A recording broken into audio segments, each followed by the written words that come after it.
ಬೆಳಗ್ಗೆ ನಾಷ್ಟಕ್ಕೆ ಯಾವಾಗಲೂ ಒಂದೇ ಥರ ರೆಸಿಪಿಗಳನ್ನ ಮಾಡ್ಕೊಳ್ಳೋ ಬದಲು ಈ ರೀತಿ ಒಂದು ಡಿಫ್ರೆಂಟ್ ಆಗಿರುವಂಥ ರೆಸಿಪಿನ ಟ್ರೈ ಮಾಡಿ. ಮಕ್ಕಳಿಗೂ ಇಷ್ಟ ಆಗುತ್ತೆ, ಮನೇಲಿರೋರು ಎಲ್ಲರೂ ಇಷ್ಟಪಟ್ಟು ತಿಂತಾರೆ. ತುಂಬಾ easy and tasty recipe, healthy recipe ಕೂಡ. ಸೊ ಬನ್ನಿ ಹಾಗಿದ್ರೆ ಮಾಡೋದು ಯಾವ ರೀತಿ ಅಂತ ನೋಡೋಣ. ಈ ರೆಸಿಪಿ ಮಾಡ್ಕೊಳ್ಳೋದಕ್ಕೆ ಮೊದಲಿಗೆ ನಾನಿಲ್ಲಿ 1 ಕಪ್ ಅಕ್ಕಿ ರವೆನ ತೊಗೊಂಡಿದ್ದೀನಿ. ನೀವು ಬೇಕಿದ್ರೆ ಇಡ್ಲಿ ರವೆ ಕೂಡ ಉಪಯೋಗಿಸ್ಬೋದು. ಉಪ್ಪಿಟ್ಟು ರವೆನ ಉಪಯೋಗಿಸೋದು ಬೇಡ. ಈ ರವೆಗೆ ಈ ರೀತಿ ನೀರು ಹಾಕ್ಬಿಟ್ಟು ಒಂದೆರಡು ಸಲ ನೀಟಾಗಿ ತೊಳೆದು ತೆಗೆದಿಟ್ಕೊಳ್ಬೇಕು. ಮತ್ತೆ ಈ ರವೆ ಮುಳುಗೋ ಅಷ್ಟು ನೀರು ಸೇರಿಸ್ಕೊಂಡು ಒಂದು 5 ನಿಮಿಷ ಇದನ್ನು ನೆನೆಸಿಡಬೇಕು. ಈಗ ಗ್ಯಾಸ್ ಸ್ಟವ್ ಮೇಲೆ ಒಂದು ಪ್ಯಾನ್ ಇಟ್ಕೊಂಡು 2 ಟೇಬಲ್ ಸ್ಪೂನ್ ಎಣ್ಣೆ ಸೇರಿಸ್ಕೊಳ್ಳಿ. ಎಣ್ಣೆ ಬಿಸಿಯಾಗಿದ ತಕ್ಷಣ ಅರ್ಧ ಟೀ ಸ್ಪೂನ್ ಸಾಸಿವೆ, 1/4 ಟೀ ಸ್ಪೂನ್ ಜೀರಿಗೆ ಸೇರಿಸ್ಕೊಂಡು ಸ್ವಲ್ಪ ಕರಿಬೇವಿನ ಎಲೆ ಸೇರಿಸ್ಕೊಂಡಿದ್ದೀನಿ. ಕರಿಬೇವಿನ ಕಟ್ ಮಾಡಿಬಿಟ್ಟು ಸೇರಿಸ್ಕೊಳ್ಳಿ. ಮೀಡಿಯಮ್ ಸೈಜ್ದು ಒಂದು ಈರುಳ್ಳಿನ ಸೇರಿಸ್ಕೊಂಡು ಫ್ರೈ ಮಾಡ್ಕೊಳ್ತಾ ಇದ್ದೀನಿ. ನೋಡಿ, ಜಸ್ಟ್ ಒಂದು 2 ನಿಮಿಷ ಈರುಳ್ಳಿನ ಫ್ರೈ ಮಾಡಿಕೊಂಡು ಈಗ ರವೆ ಸೇರಿಸ್ಕೊಳ್ತಾ ಇದ್ದೀನಿ. ರವೆನ ಈ ರೀತಿ ಕೈಯಲ್ಲಿ ಪ್ರೆಸ್ ಮಾಡಿ ಆ ನೀರೆಲ್ಲ ತೆಗೆದುಬಿಟ್ಟು ಸೇರಿಸ್ಕೊಳ್ಬೇಕು. ಈಗ ಇದಕ್ಕೇನೆ ರುಚಿಗೆ ತಕ್ಕಷ್ಟು ಉಪ್ಪು, ಸ್ವಲ್ಪ ಕೊತ್ತಂಬರಿ ಸೊಪ್ಪು, ಫ್ರೆಶ್ ಆಗಿರುವಂಥ ತೆಂಗಿನಕಾಯಿ ತುರಿ ಸೇರಿಸ್ಕೊಳ್ಳಿ 1 ಕಪ್ಪಷ್ಟು.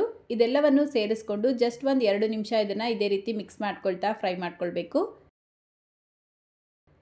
ಈಗ ಇದಕ್ಕೆ 1 ಕಪ್ ನೀರು ಸೇರಿಸ್ಕೊಳ್ತಾ ಇದ್ದೀನಿ. 1 ಕಪ್ ರವೆಗೆ 1 ಕಪ್ ನೀರು ಸೇರಿಸ್ಕೊಂಡು ಗಂಟು ಇಲ್ಲದೆ ಇರೋ ಥರ ಮಿಕ್ಸ್ ಮಾಡಿಬಿಟ್ಟು ಒಂದು 5 ನಿಮಿಷ ಬೇಯಿಸ್ಕೊಳ್ಬೇಕು.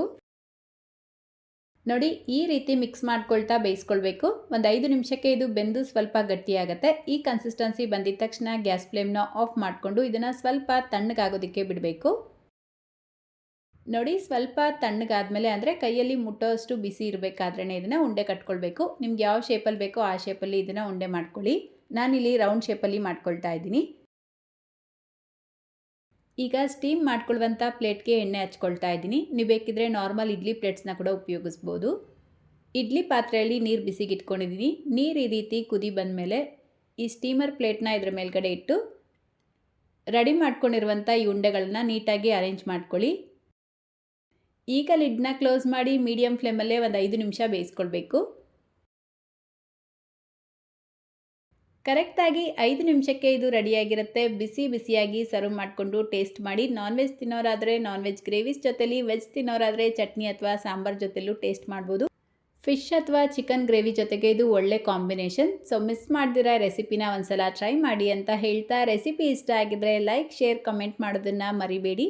ಚಾನಲ್ನ ಹೊಸದಾಗಿ ನೋಡ್ತಾ ಇದ್ರೆ ಸಬ್ಸ್ಕ್ರೈಬ್ ಮಾಡಿಕೊಂಡು ನೋಡಿ. ಫೇಸ್ಬುಕ್ಕಲ್ಲಿ ನೋಡ್ತಾ ಇದ್ರೆ ಫಾಲೋ ಮಾಡ್ಕೊಳ್ಳಿ ಅಂತ ಹೇಳ್ತಾ, ಇದೇ ರೀತಿ ಮತ್ತೊಂದು ಹೆಲ್ತಿ ಆ್ಯಂಡ್ ಟೇಸ್ಟಿ ರೆಸಿಪಿಯೊಂದಿಗೆ ಮತ್ತೆ ಸಿಗೋಣ. Thank you.